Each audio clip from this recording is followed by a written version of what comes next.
Hey friends, Sandra here. Welcome back to my channel. Today I'm going to talk about how to start a reading journal.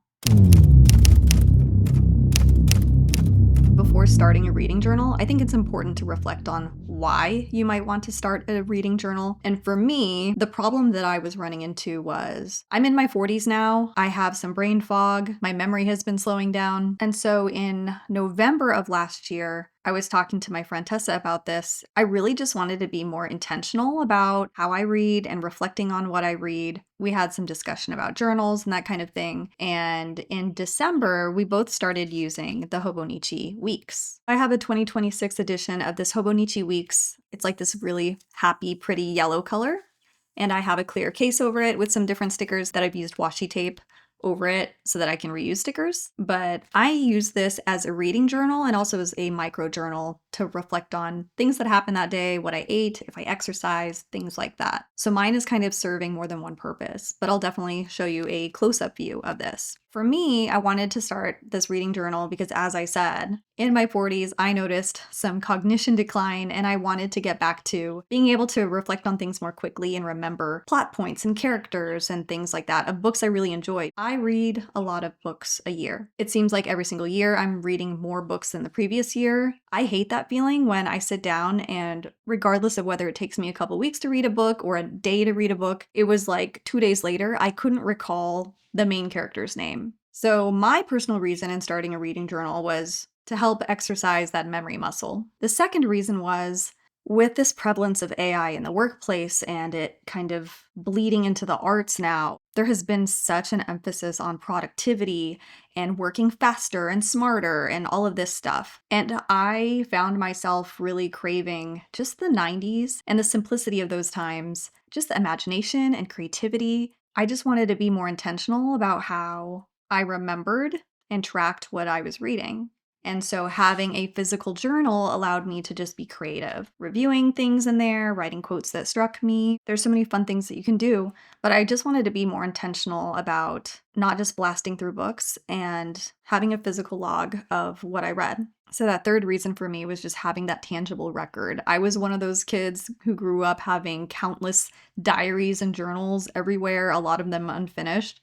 And having a physical journal really made me feel kind of like a kid again and just having something to hold on to and jot down whenever things struck me and just capturing little tiny things that happened. This has been such a fun way to kind of revive that kid at heart again. So before you commit to starting something, like a year-long reading journal, make sure you reflect on the why if you truly want to do something like this. I ultimately landed on the Hobonichi Weeks because I adore the size of this. It's a little bit bigger than like a checkbook, but it's so easy to pop into my purse or something like that. It's just so cute and I love it and I love the paper and it's been so fun looking for the right markers and pens and things to write with it and just stickers and stencils and all of that kind of stuff. So regardless of what kind of journal you go with, just make sure it suits you and what you want to get out of it. For me, I want to log what I'm reading and I also want to just capture day by day things that I've done. There's so many things that you can use this for, and I can't wait to walk you through how I'm using mine. Here is my Hobonichi, and you'll see I have a bunch of fun stickers here on the front. A couple of those are from author B. Northwick, who wrote The Cruel Dark. And then on the back, you'll see some stickers from Kevin, whose Etsy shop is Beer's the Mind Killer. And he has so many fun stickers from like Red Rising, John Gwynn's Bloodsworn trilogy, so many good series. So this is the Weeks. I just love everything about the size and how narrow and skinny it is. And then when you open it up, I have a sticker from Doomsday. I have some Hobonichi stencils. I also took a picture, just a selfie with me and my first book of the year. And then I have some washi tape there, just personalizing it in that way at the beginning of the year. And then flipping through, you'll see that you get these annual views of the calendar. I cover up, I have like some finance stuff that I cover up, but then this is a really interesting page because you can do all kinds of fun stuff here. I didn't do anything this year, but if I was using this as a writing tracker, I would definitely do like a word count or something of that nature. You could do pages read per day. There's a lot of fun things that you could do here. And then these journals start in December. So I have just things here like books that I sold for my Pango shop, things that I'm trying to plan and just get through in the upcoming year, just important family dates, that sort of thing. So I try to just do a quick stickers, some marker, just some highlighter, and some fun washi tape. And then we go into February. There's a lot of things that I've seen other people do with this, like pasting book covers for days that they read on as a quick monthly view, but I use this part as more of like the microjournaling slash life planning aspect. So you just go through, you have one for each month of the year, and then I think it goes into January or something like that, but I just try to decorate it with some washi tape and colors that I think go with that month. But yeah.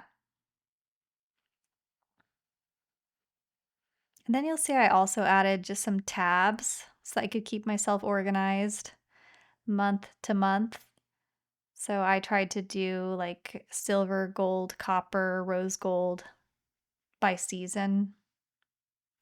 But then we get here into these weekly pages, and you'll see like I was really just trying to figure out how I would even use this week to week. So most of mine, as I'm flipping through, it just looks so different from the week before. And I'm definitely not one of those people that is super organized or has really neat handwriting or anything like that. I tend to get a bit chicken scratchy. So you'll see me just trying to figure out what works for me. And I like to write about books I started reading. That's like my passport photo because something I was really needing to get done, then I finally did it. Um, if there were any arcs I was reading, I tried to include pictures of that book cover there. Exercise. I was really good about exercise the first couple months of the year, doing it every single day. Um, and then I just try to kind of color highlight. So green exercise, blue is my son, yellow books that I read, pink is just things that I really loved, like a book box day or something like that. So if I ordered from a shop, try to put those stickers in here. But yeah, it was just a lot of experimentation week to week and just playing with fun stickers and that sort of thing. Oh, this is when I went on a cruise for the first time this year. That was a pass that I had. Just movie stubs. You can be as random with it as you want. So I like it. When I just flip through, it definitely has helped me just remember what I did. Um, so it's been really handy. I started doing like a little entertainment section at the top of each page to jot down book titles, video games I played, TV shows, movies, that kind of thing, just as a quick go to. And then if you flip past all of the weekly pages, you eventually get to like a grid section, and that's really where you can play and personalize it however you want. So, this section I'm really happy about. I've seen this kind of series TBR slash tracker everywhere, so I can't remember who exactly I saw doing this. So, if you know who formatted this, I would definitely tag them if you let me know. But this is such a good way of tracking series. You'll see I have a ton of unfinished series. And then I go breaking them down with title and then just kind of coloring in the box as I finish them. So I definitely underestimated how many unfinished series I had. So going forward, I'd leave more room. And then I have my book review section. So I've been using my printer to just print off stickers of book covers. So there's the first book I read, We Who Will Die.